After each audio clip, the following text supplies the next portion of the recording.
So, in response to questions about subjective immortality, Max Tegmark replied that you will find yourself, or everyone finds themselves, immortal if it is the case that for every life threatening event, you have a possible survival outcome. So, a life threatening event would be a circle here in which sort of each observer reaches at some point. This is the idea. And that if here you have survival or non-survival as possible outcomes, then you will find yourself immortal. Because if consciousness is physical, then of course you can only be that which survives. And then he suggests that it is the case that not all life-threatening events actually contain a survival outcome. To the contrary, some of them just contain a non-survival outcome. And therefore, you should expect to not survive. You should expect to not survive. So, the problem with this, I think, is that people don't mean by survival merely will the decision maker be absent, in the same sense that some 8-year-old kid had some decisions to make, and I no longer am following through on the decisions that he was choosing to make at that time. People don't just mean survival in that sense. People are kind of okay to an extent with losing that kind of survival. But they are very uncomfortable with losing existence as a whole. Some people are confused. They believe existence in its entirety, like anything whatsoever, everything just blanks out into non-existence at some point. That's the belief of most people. And, well, not most people. I don't know what most people believe, but certainly it seems to me that people who claim to be materialists, my understanding is that that's what they believe. And this is obviously, well, it's not obviously, otherwise I wouldn't have to say it, but it's not physical to think that way. To think that you can stop existing forever, because this is due to the generalized anti-zombie principle. So what that is if you are just a physical configuration, then you would not expect to know that you were other physical configurations, because from the inside of that location does not contain information about all the other ones. So you should expect to not realize that you are also in other times, and that you are also other people and other beings, period, anywhere in the multiverse at all times. You should expect to not be able to realize this from the particular indices that don't contain that knowledge. So there really is no mystery as to why we feel separate.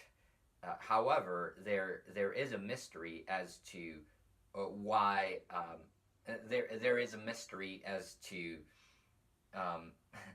as to why people believe that they want to stop existing forever when this is physically impossible. So how do people get that idea that they are linear souls traveling in a stream that is completely separate, and that this can be destroyed? I don't know how they get that idea, so I'm not going to speculate, because I'm not an expert on human behavior or human psychology, really. So I don't know why, but I want to suggest that a lot of the confusion around quantum immortality has to do with people bringing in that closed individualism.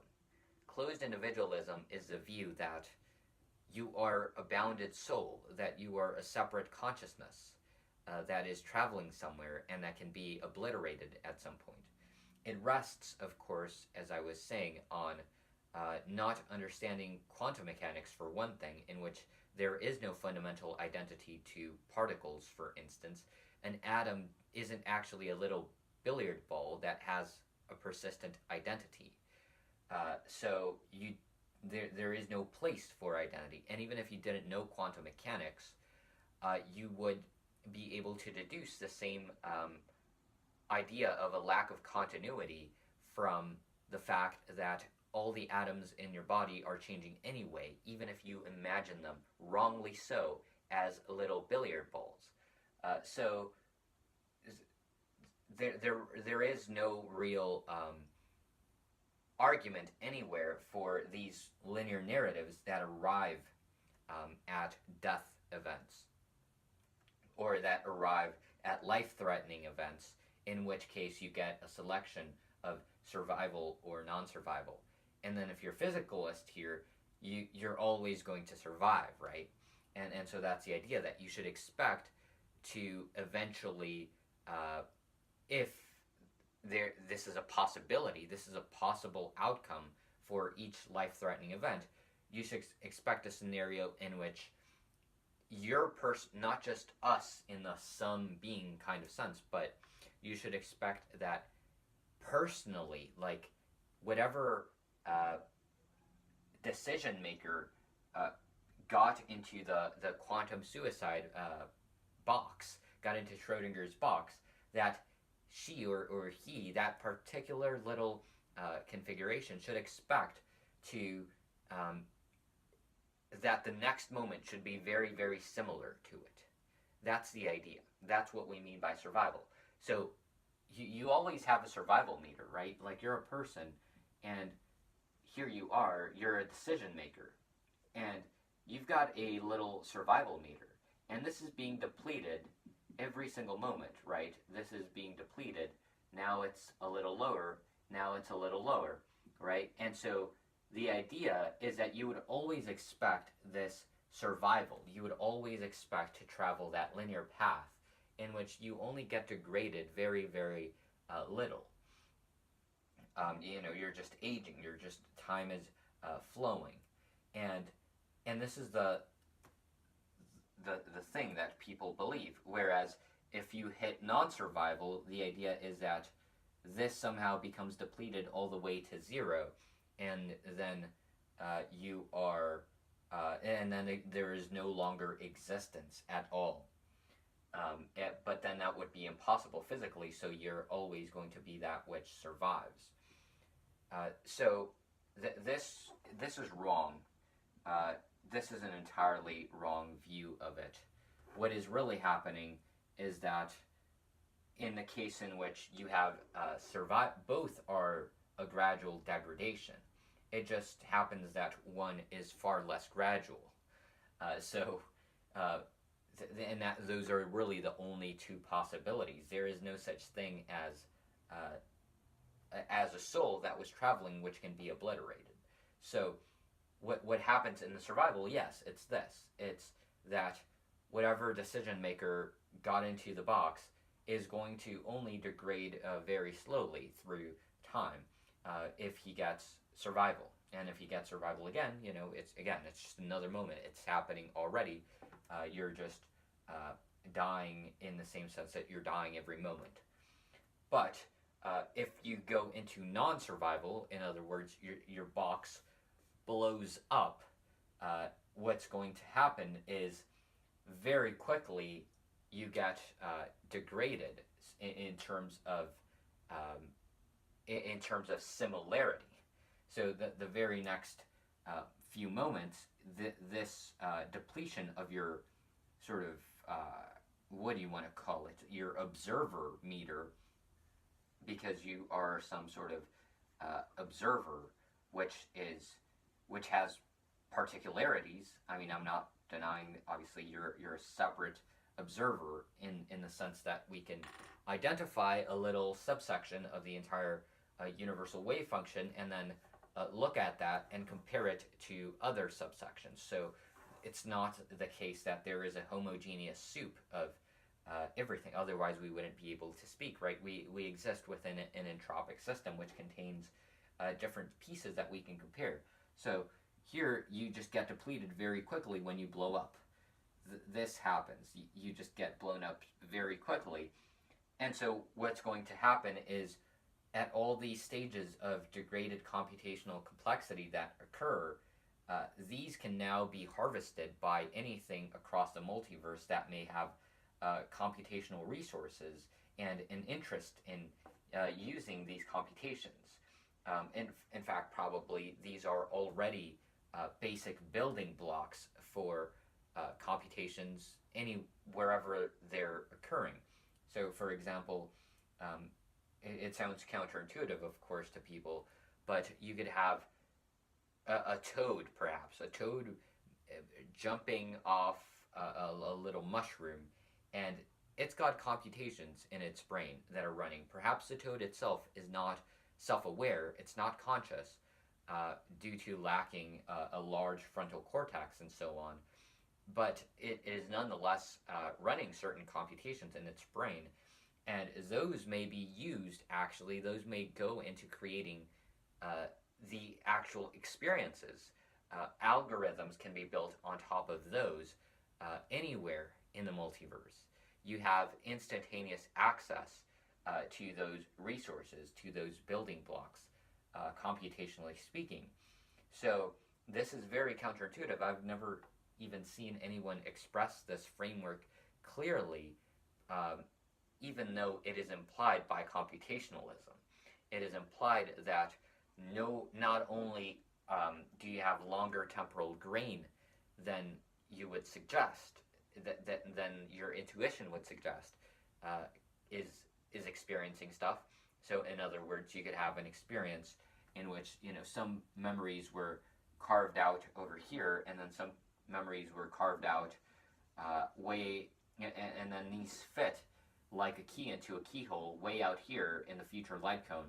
And then there's an experience here. There's an experience that is, like not intuitively what we would think.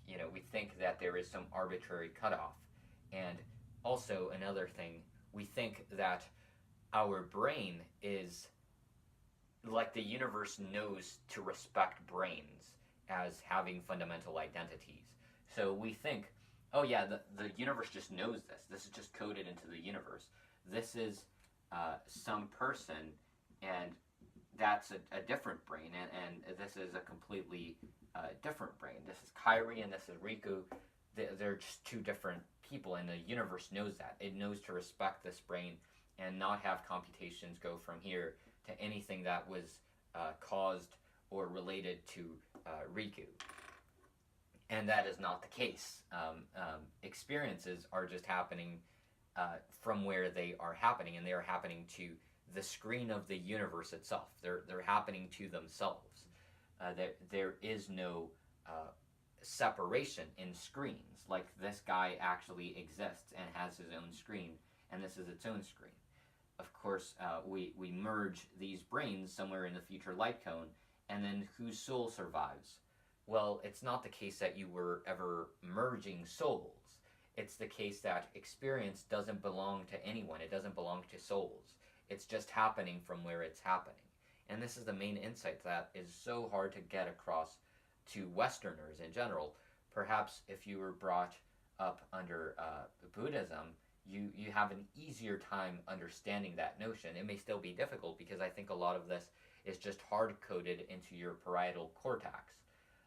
And the thing is, not all of our experience is human.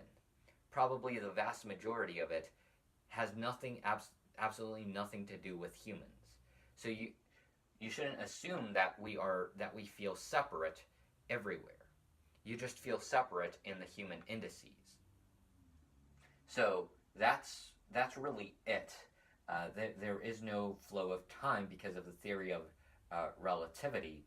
So you only have relative reference frames, and that is conserved even when you bring in quantum mechanics. You can unify special relativity with quantum mechanics under quantum field theory. So you don't actually have this issue ever of survival versus non-survival. What you do have, and the reason why you still get the squared norm of the wave function determining your probabilities as opposed to seeing your probabilities deviate, which you would expect if you were constantly surviving, right?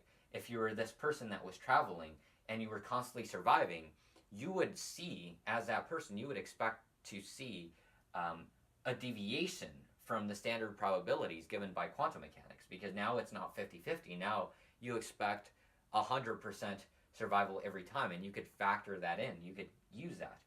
But the reason that doesn't actually, you shouldn't expect that, and instead you should is that the universe doesn't care about protecting your similarity. Obviously, like, we are being degraded, you are aging, and so on. Like, people get Alzheimer's disease and stuff. Like, the universe is not going to ensure your protection of not degrading your computational complexity.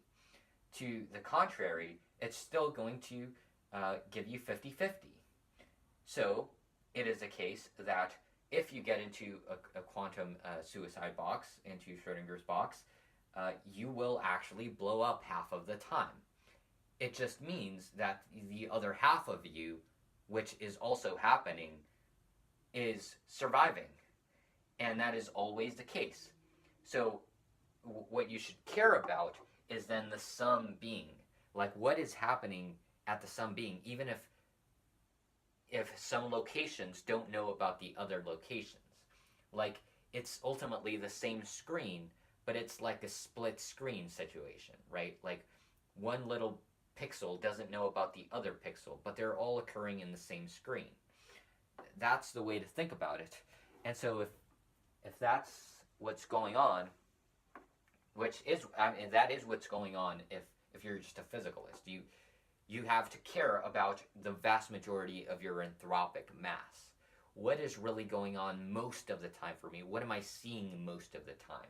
You're seeing everything. That's just what's happening. But what am I seeing most of the time? So most of the time, then, you have to weigh that. And if you go into these quantum suicide situations, what's going to happen is you're just going to reduce the measure of whatever you were at the beginning. Increasingly so. You're going to, in the sum being, right? Like, this is all possible experiences. And you could compare some piece right here to some other piece right here. You can compare them. And there is some there's some similarity, and perhaps you wanted to keep that similarity.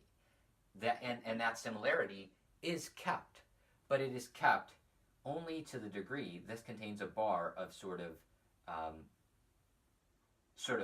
existence fluid. How much does it exist? It exists insofar as it is protected. It exists insofar as you don't go and try to commit quantum suicide. That is actually decreasing this bar. It could be much more full, but you are decreasing it, and by decreasing it, you are experiencing it less in the sum of eternity. So that's all it really is.